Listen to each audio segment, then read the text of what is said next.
আমার পীর কেবলা জান হুজুর 5 ওয়াক্ত নামাজের আগে ও পরে বিশেষ কিছু ওজিফা কালাম দিয়েছেন, বিশেষ কিছু আমল দিয়েছেন, যা এই নকশবন্দিয়া মুজাদ্দিদিয়া তরিকার জাকের ভাই বোন গোলা মুমিন মুসলমান গোলা যদি আমল করে, আপন পীরকে মহাব্বত করে, আপন পীরের হুকুম গোলা পালন করে, কেবলা জান হুজুর বলেন বাবা নসিহত শরীফের মধ্যে আসছে কেউ যদি 6 মাস এই তরিকার ওজিফা কালাম গোলা আদায় করে, 6 মাসের মধ্যে একটা জাকের এই ওজিফা আমলকারী আল্লাহর ওলির খাতায় নাম উঠাইয়া দিবে।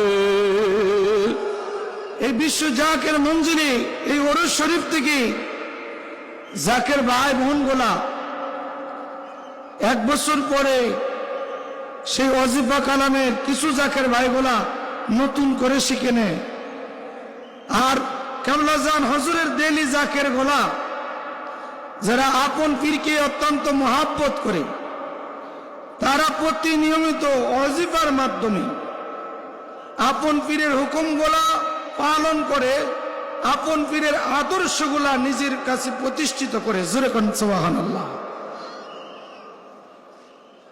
তরিকতের ওজিফা কালাম আর শরীয়তের হুকুমের ইবাদত এক নয়।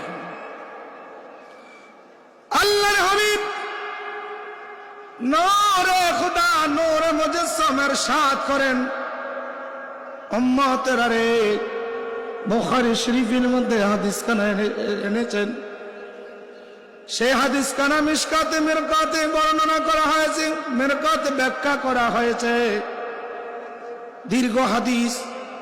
শুধু আমি একটা কথা বোঝাতে চাই, আল্লাহর নবী ফরমান বুনিয়াল ইসলাম আলাল খামস, ইসলামের বুনিয়াদ হলো 5টা।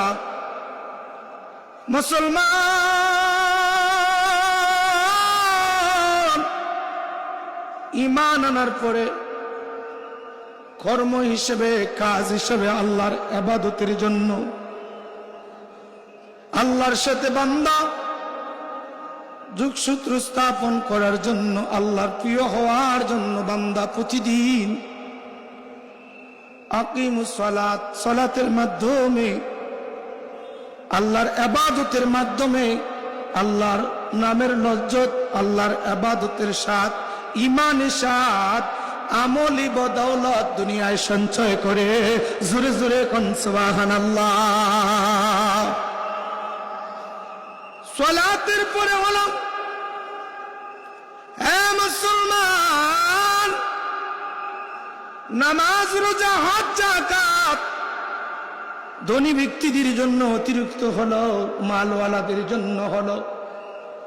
নামাজ, রোজা, হজ আর যাকাত হলো ধনীদের জন্য অতিরিক্ত।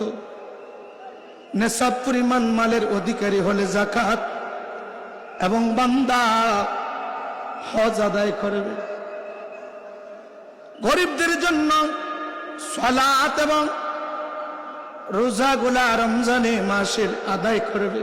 আল্লাহর নবী ফরমান, ইরশাদ হচ্ছে দলিল দীর্ঘ হাদিস, ইয়া আইয়ুহান নাস আন্নাহু লা নাবিয়্যা বা'দা ওয়ালা উম্মাতিকুম বা'দি ফা'বুদু রাব্বাকুম। এ আমার উম্মতের দলেরা, আমি নবীর পরে আর কোন নবী হবে না, দুনিয়ার জগতে আসবে না।